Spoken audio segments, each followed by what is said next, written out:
Hey everyone, this is Pete, and welcome back to Atari A to Z Flashback, a series of explorations of the 150 games that make up Atari Flashback Classics for Nintendo Switch. Today's game is Human Cannonball, which was a 1978 release from Atari and part of the first wave of new games for the Atari 2600, or Atari VCS as it was known then, after the initial launch lineup.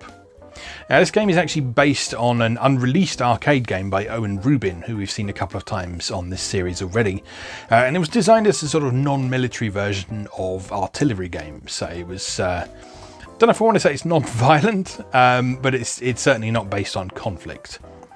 Contemporary reviewers praised this game as having pretty nice graphics for the time and being quite an interesting twist on things that they hadn't really seen before on the Atari 2600, but more recent reviewers have kind of criticised its limited scope and the fact that once you've sort of mastered what you need to do in it, there's not really a lot of substance there to carry on with. But there is quite a fun competitive two-player mode where you can sort of wow your friends with your knowledge of angles and that sort of thing.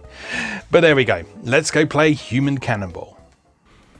Okay, here we are once again with Atari Flashback Classics, with today's game being Human Cannonball. As always, let's take a look at the documentation. Human Cannonball game program instructions. We've got a spectacular moustache going on there. That's a bit of a recurring theme on a lot of old Atari games like this. You've got this lovely artwork and there's always some excellent moustaches along the way as well. You may recall the Tom Selleck lookalike on Breakout. Anyway, how to play. Careful now, the Human Cannonball is counting on you to make your calculations accurately. Otherwise he'll end up flat as a pancake and you'll end up with 0 points or a miss to show for it.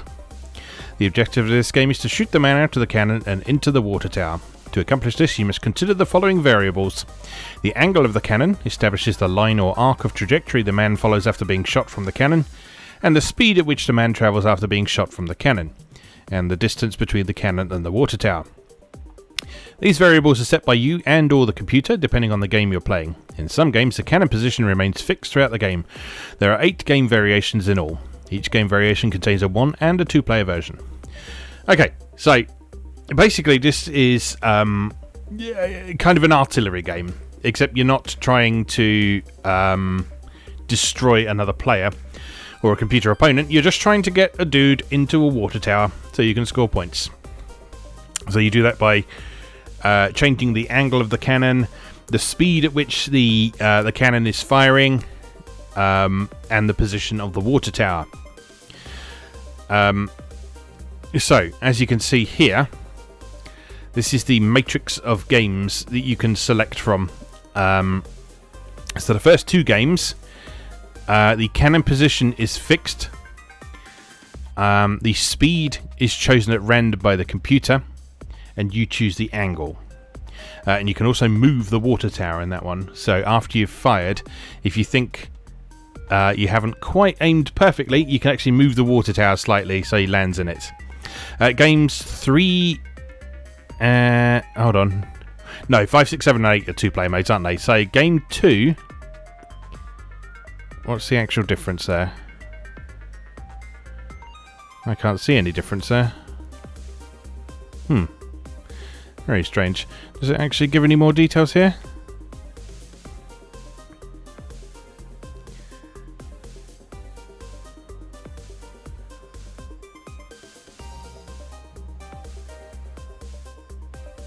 Oh no, okay, it must alternate between 1 and 2-player modes, I guess. Maybe? I don't know. We'll find out when we play, I guess. Anyway, so there's a mode where the cannon position is chosen at random by the computer. That's game mode 3. And you can choose both the speed of the shot and the angle of the cannon. Game number 4, you choose the cannon position and the computer chooses both the speed and the angle. And that's about it. Well, I guess we'll just have to go and have a play to figure out what's what.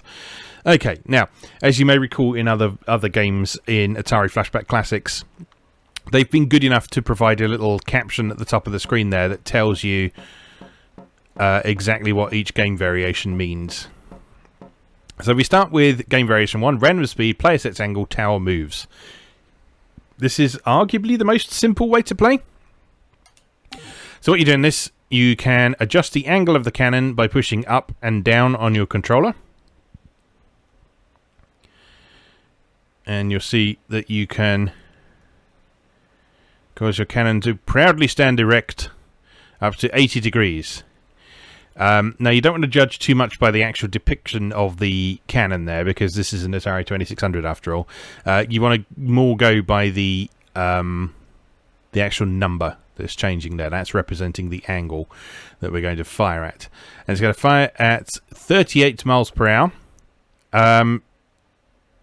As you're just starting to learn how to play this game, you'll probably just want to take a few kind of practice shots to get a figure out for what those numbers mean and how they translate to an arc on the screen. So let's just fire it with this angle and see what happens. So he went a bit too far there. He kind of shot over the water tower. So if we fire even further upwards, because the next shot is going to be even more powerful, let's see what this does. And now you can see we can move the water tower after we fired the cannon, which allows us to catch him. Alright, let's try this. So it's slightly slower, but that high angle was working quite well. Oh, just missed. Ouch! Okay, very fast one, back to 80 degrees. So he goes pretty much straight up and lands right in there. Beautiful. Okay, slightly slower. Let's take it down to 72 degrees, see what that does. Up he goes, and oh, just missed. Just missed. That's almost the same, isn't it? Let's try 72 again. Bring the water tower forwards a bit, and he's in. Lovely. So numbers at the top of the screen. Number on the left is how many successful shots you've had. Number on the right is how many misses you've had. So, try not to miss. If you're playing in two-player mode, those two scores are replaced by the two players' scores, obviously. And I think it's like the first one to 10 wins or something like that. Alright, we've got a super fast shot again. So let's put the angle right up as high as it will go. There we go. Getting the hang of this nicely now. So obviously this is a woefully simple game by modern standards. But it's actually surprisingly addictive and enjoyable.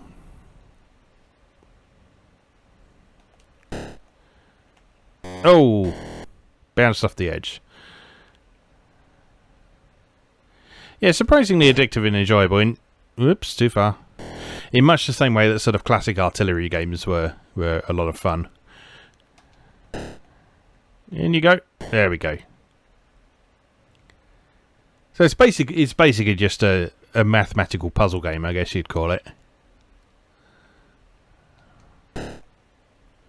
Straight in. Look at that. Alright, so that's the first game mode. So the second game mode, and that's two-player. Random speed, player sets angle, tower moves. Oh, okay. So the difference there is the cannon is in a different place. That's what I was getting confused with in the manual.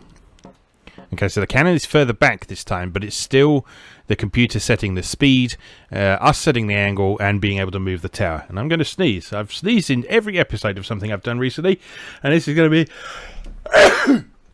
no exception. I apologise. It is, as I've mentioned a few times before, hay fever season. Right. Anyway.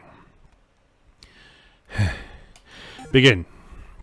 Right, 40 miles an hour. Again, let's take a shot that kind of defines something to work from. Okay, 45 degrees, a little bit too high for that one.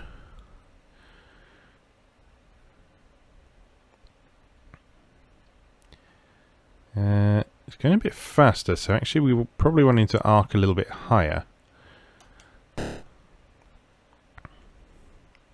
Oh, very close. Very close. Not quite close enough, though. 36 miles an hour. Let's try that same angle. Not bad. Not bad at all. 42 miles an hour. Let's increase the angle a bit. Let's try 65. Up he goes. Oh, I shouldn't have moved the tower. It was probably fine where it was. Let's try that again. Almost the same speed. It's lovely. Yeah, you develop a real sort of instinctive feel for what's right after a little while.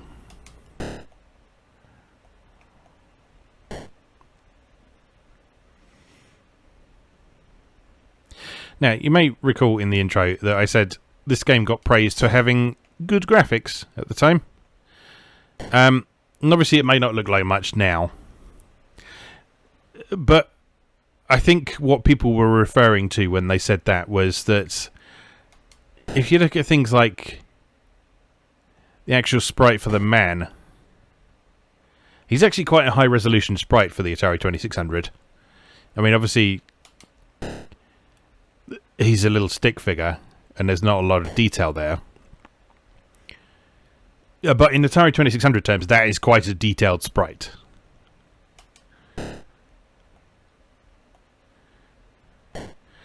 And the same for like when he lands on the ground and you see the little ouch speech bubble come out of him. That's a level of detail that people weren't accustomed to seeing on Atari 2600 games. So, alright, next game mode. Random cannon, player set speed and angle, tower moves. Okay, so this time around, the cannon is going to be at a random position. And we can set both the angle of the cannon and the speed at which it's firing. So let's try a high angle, high speed shot. Up he goes. There we go. Lovely. Okay, so for the next round the cannon will be in a different position, so he's further back. Again, if we give it... Okay, so 45 miles an hour is your maximum speed. So he's got to go a bit further, so let's lower the arc slightly. Let's try 70. Up he goes. Oh, too far.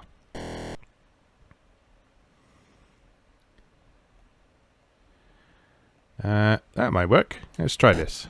Up he goes. Move the tower forward a little bit. And he's in. Lovely.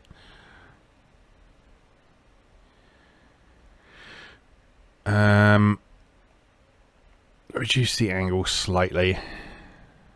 Keep it at high speed. And he's in. Nice.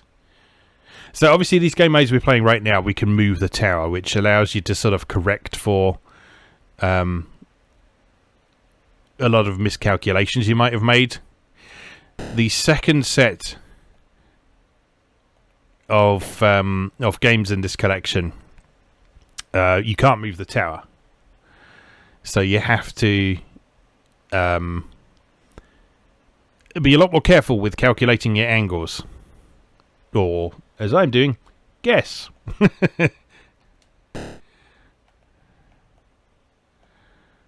Oh, just missed. Okay. Let's try that. I think that's probably not going to go far enough. Oh no, it's good. It's good.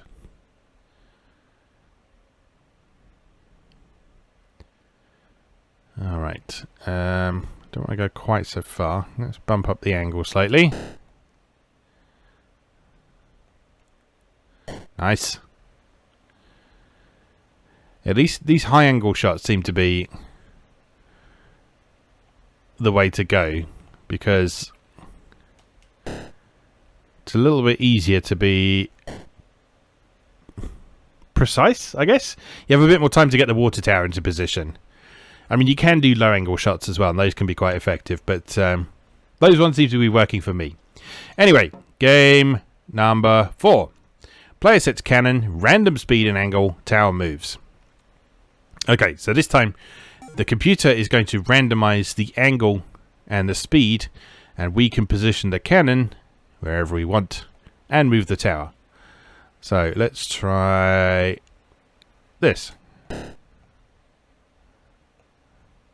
Good start.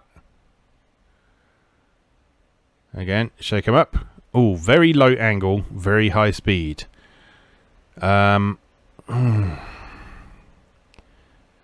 water tower is quite high though, that's the tricky thing. Alright, let's try about here. Oh, much too far.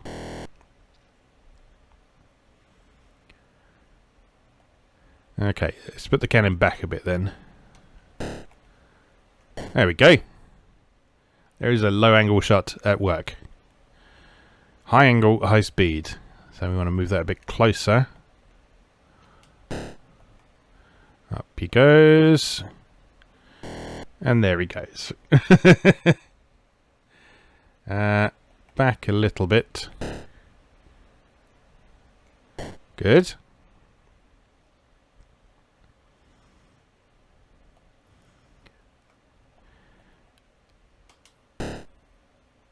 Oh, just missed.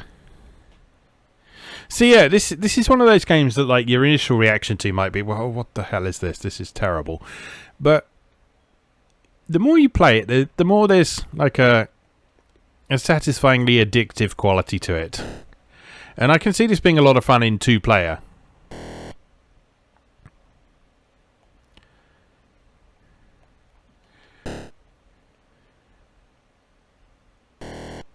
And it's the fact that it's sort of a non-violent twist on the classic artillery formula. Makes it an interesting format for a competition. Very low angle, quite high speed. Oh, not quite far enough.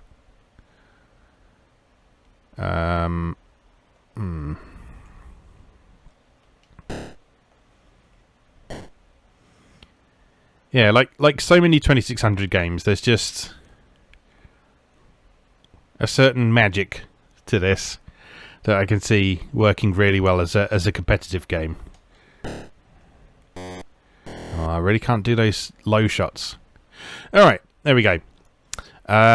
Game number 5 then. Random speed, player sets angle with window. Okay, so this one you can't move the water tower. And you can't set the speed, you just set the angle. And you've got to fire it through that hole there. So good luck with that.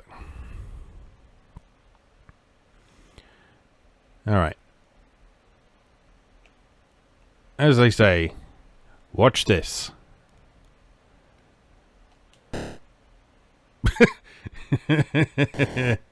Much too far.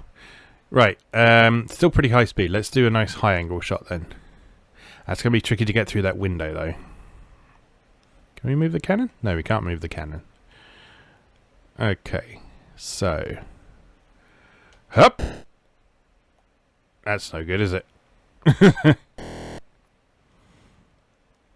Well, this one's jolly difficult. Let's try 70 degrees. And hup! Oops!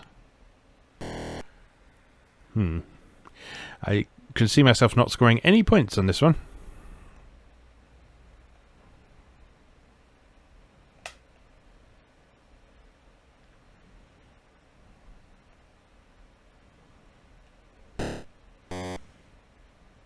Yeah, this is really bloody difficult.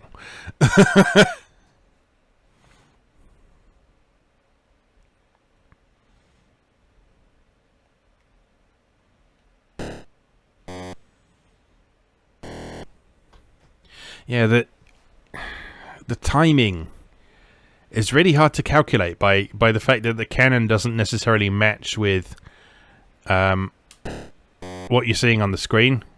So you can't judge it visually. You have to do it entirely by your knowledge of angles. Which, yeah, no. Just no. Okay, well, I completely failed to score any points on that one. Let's just pretend that never happened. Random speed, player sets angle with window. Right, so I think, again, this one, the cannon might be in a random position, or maybe it's just further back. I don't know. Let's find out. 45-degree shot. And fire! Too far. Alright. Yeah, so this is just the one with the cannon being further away. Okay, so reasonably high angle shot. Let's try 70 degrees. And fire! Nope. The fact that the window is blocked by that status panel at the top of the screen is a bit frustrating. So that could have probably been avoided by putting all the text at the bottom of the screen, because there's nothing happening in that green area.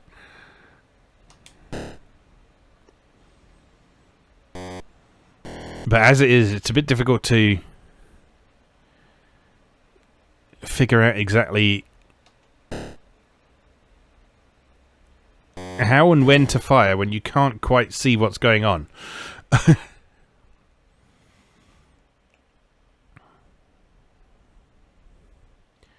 So I guess you just have to really anticipate that's much too high. Yeah, you need much lower angle from this distance. Let's try 65. Through the hole, through the hole. He got through the hole, just didn't quite go far enough. That's pretty much the same shot, so let's lower the angle slightly so he hopefully goes a bit further. And fire! Through the hole. And I got one! I got a point. 1 point.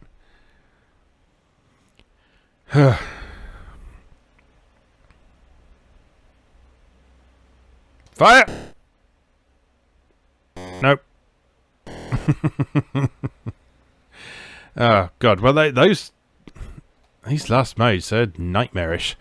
Alright, random cannon, player set speed and angle with window. Okay, so this one, the position of the cannon is randomized. You have the window, and you set both the speed and the angle. What could possibly go wrong?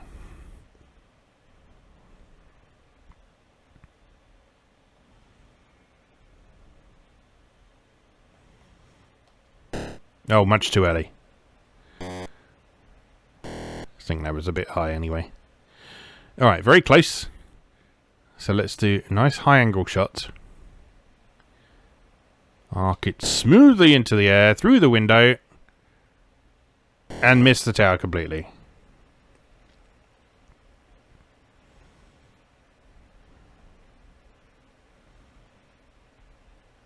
Fire! Oh, that wasn't bad. That actually wasn't bad.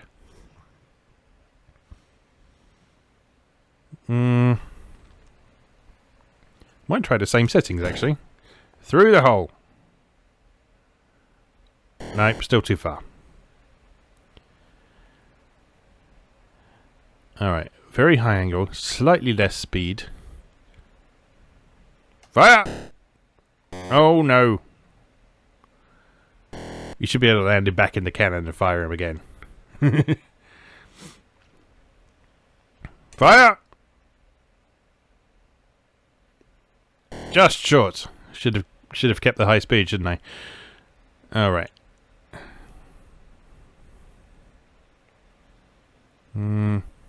65? I don't know.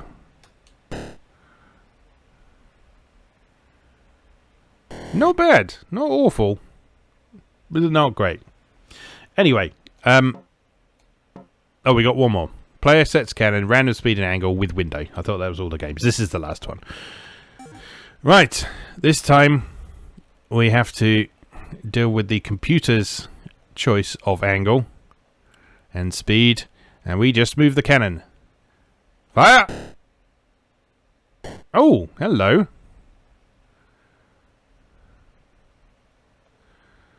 Suddenly skills. Fire! Oh dear, that wasn't right. $41.20. That's really low and quite fast. Fire!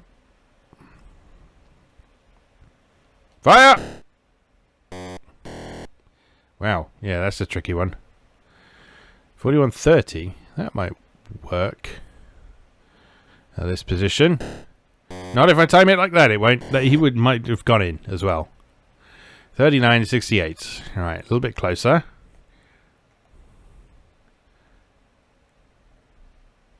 And fire! No, much too early.